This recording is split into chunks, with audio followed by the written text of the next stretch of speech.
Para manusia pengendali api sebenarnya dibagi jadi 4 generasi. Ada generasi pertama atau biasa disebut Homurabito, para korban yang mati akibat fenomena kebakaran manusia. Generasi kedua, para manusia yang bisa beradaptasi sama fenomena tadi, yang ngasih mereka kekuatan buat ngemanipulasi api di sekitarnya. Terus ada generasi ketiga, kasusnya mirip kayak generasi kedua. Bedanya ya, generasi ketiga bisa ngehasilin api sendiri dari tubuh mereka. Dan satu lagi ada generasi keempat, pengguna api spesial yang ngebangkitin kekuatan bernama Adola Burst.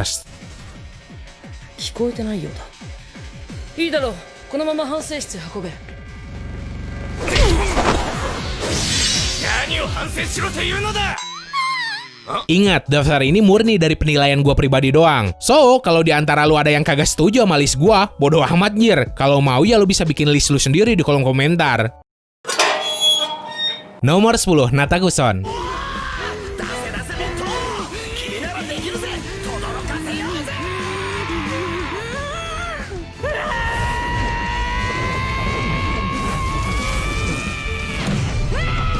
Kekuatan apinya bisa bangkit setelah diinjeksi serangga api. Si Nataku punya kekuatan generasi ketiga yang bikin bocah punya kemampuan buat ngehasilin api berbentuk cincin yang bisa doi pakai buat nembakin laser. Nah, si Nataku jadi salah satu pengguna Adola Burst yang bikin apinya makin kuat. Bahkan api yang tuh bocah keluarin konsepnya mirip nuklir dan bisa ngeluarin radiasi. Sayangnya berhubung doi masih bocah, potensi kekuatannya belum keluar semua.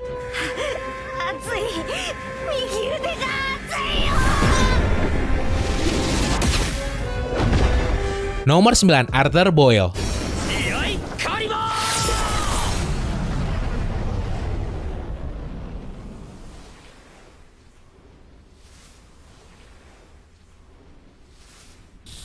Entah kenapa, gua ngerasa kalau potensi kekuatan nih cowok delusional lumayan tinggi. Saking kuatnya produksi api dari dalam tubuhnya, si Arthur bisa ngeluarin plasma yang sering doi pakai buat jadi bilah pedang. Tapi ya gitu, kekuatannya susah banget berkembang karena kelainan Chunibyo-nya sendiri.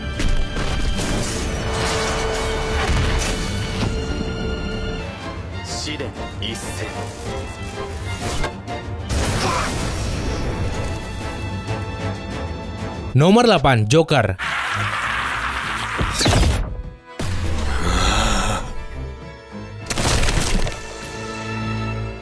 Nyatain dirinya sebagai antihero. Pas masih muda, si Joker udah dilatih jadi pembunuh. Jadi, hal itu tuh bikin si Joker punya teknik bertarung tangan kosong yang kuat. Kekuatan generasi ketiga yang doi punya bikin si Joker bisa ngemanipulasi apinya sendiri, yang sering doi pakai dengan perantara kartu remi yang biasa doi bawa. Si Joker bahkan pernah berhasil lolos dari teknik perlambatan waktu milik Shisho.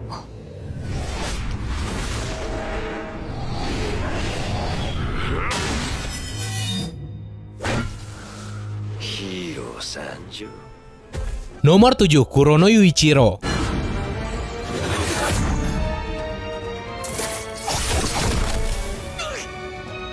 Kekuatan pengendalian apinya kalau dibandingin sama yang lain emang kagak seberapa. Tapi cara doi ngemanfaatin kemampuannya itulah yang bikin dirinya jadi overpowered. Si Kurono disebut-sebut sebagai pengendali api dengan teknik paling tinggi. Doi ini bisa ngehasilin asap hitam yang suhunya bisa sampai 130 derajat Celcius, yang bisa si Kurono kendaliin semaunya. Bahkan asapnya itu bisa doi padetin buat dibentuk jadi senjata. Terus nih orang pernah ngancurin Homurabito raksasa sekali serang.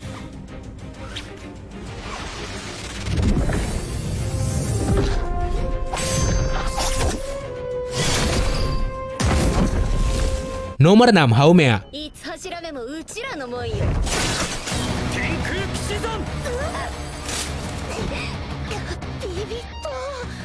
Kekuatan yang doi punya udah bukan api lagi, melainkan listrik. Lo tau si Misaka dari Toaru gak? Nah, inti kekuatannya mirip kayak gitu. Si Haumea ini selain punya Adola Burst, doi bisa pakai listriknya buat ngelakuin apapun. Mulai dari ngendaliin pikiran manusia, ngendaliin Homurabito, ngancurin sistem listrik di sekitarnya, sampai ngecuci otak orang lain. Dan tekniknya yang paling kuat adalah ritual buat manggil iblis doppelganger. Tapi ritual ini butuh konsentrasi yang tinggi, dan prosesnya sakit banget. 息が合わないの。私の全身バイブでマッサージしてやっから仲良くしようよ。 Nomor 5, Sharon.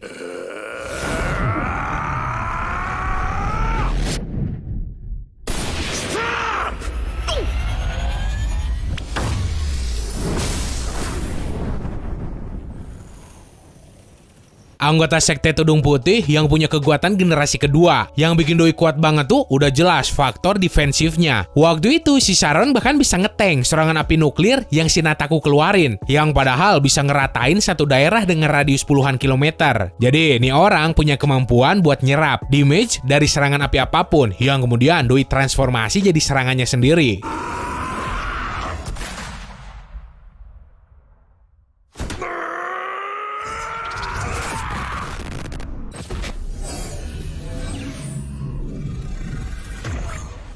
Nomor 4, Shou Kusakabe.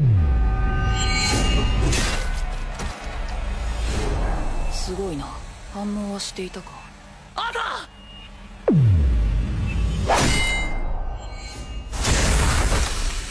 Adek kandung dari si tokoh utama. Saudari kecil, doi ini udah diculik sama sekte tudung putih, terus dicuci otak supaya ngelayanin mereka. Si Shou jadi pengendali api generasi keempat setelah dapat Adola Bars. Kemampuan miliknya bernama Shepherd Universe, yang bikin doi bisa ngemanipulasi suhu panas di sekitarnya, yang akibatin pelebaran alam semesta jadi ngelambat. Intinya, kekuatan si Shou tuh bisa dipakai buat ngeperlambat waktu. Nah, pas lingkungan di sekitarnya jadi ngelambat, si Shou-nya sendiri bisa bergerak secara biasa buat nyerang musuhnya.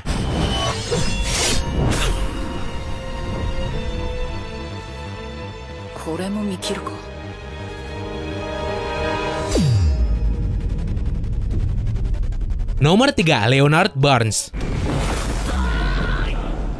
お前の覚悟はそんなものか。まるでろうそくの火だな。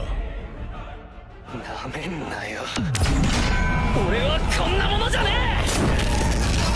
Si Shinra yang ngekombinasiin kekuatannya sama si Joker aja kagak mampu nandingin si Barnes. Kalau aja waktu itu doppelgangernya kagak nyerang dirinya sendiri, si Barnes kemungkinan gede bisa nge-solo mereka berdua tadi. Sayangnya si Barnes malah gabung ke sekte tudung putih. Mantan kapten divisi 1 ini punya kemampuan bernama Voltage Nova yang terdiri dari 5 tingkatan. Tingkatan pertama, kekuatannya cukup buat dipakai nangkal plasma si Arthur pakai tangan kosong. Tingkatan kedua, nambah kekuatan fisik yang bikin doi bisa ngancurin tembok beton sekali pukul. Tingkatan ketiga, mulai keluar api dari mulutnya. Terus aura doi juga jadi kuat banget. Tingkatan keempat, makin banyak api yang keluar dari badannya, yang kelihatan mirip surai singa. Dan yang terakhir yaitu tingkatan kelima, doi jadi manusia api raksasa. 一撃必殺の剣、2手目はなしかな。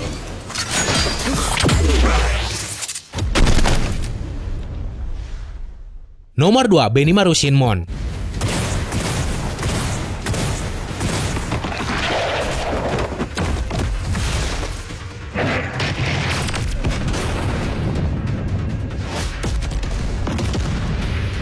Jadi orang terkuat dari seluruh pemadam kebakaran khusus. Doi ini jadi sosok manusia hybrid, campuran antara generasi 2 sama 3. Selain bisa ngendalin api di sekitarnya, nih cowok juga bisa ngasilin api sendiri. Dijuluki sebagai raja penghancur, yang jadi cerminan dari kekuatannya. Homurabito sekelas Oni aja bisa doi kalahin sendirian. Terus ahli banget hand-to-hand combat. Apalagi doi ini master seni bela diri Iaido, atau seni tarik pedang asal Jepang. Nah, pedang yang si Benimaru pakai doi bikin dari apinya sendiri.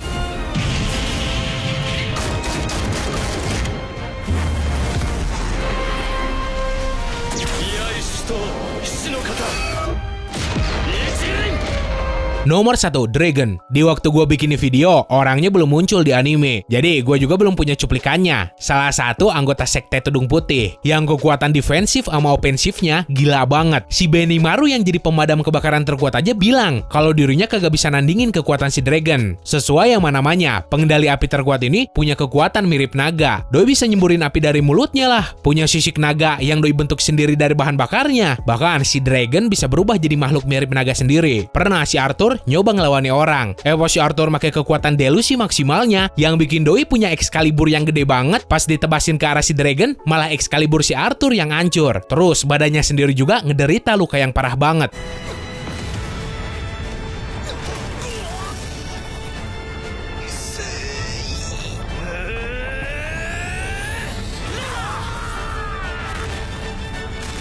Nomor 0, Shinra Kusakabe.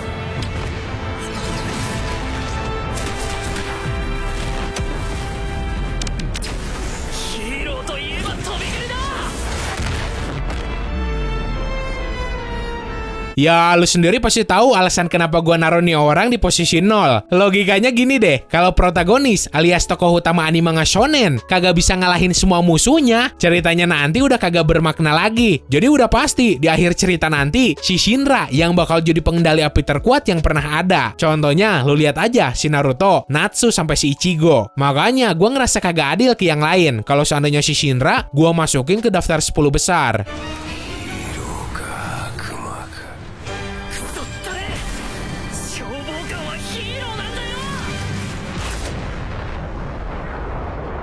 Oke, segitu aja buat hari ini. Seandainya lu suka sama pembahasan ini, wajib banget dong lu tinggalin like, terus share juga videonya ke teman-teman lu yang lain. Dan buat yang belum subscribe ke Distrik Anime, silahkan langsung bakar aja tombol subsnya. So, semoga lu enjoy dan bisa nambah informasi lu seputar dunia anime manga. Sekian dari gua, sorry kalau udah salah-salah kata. Bye!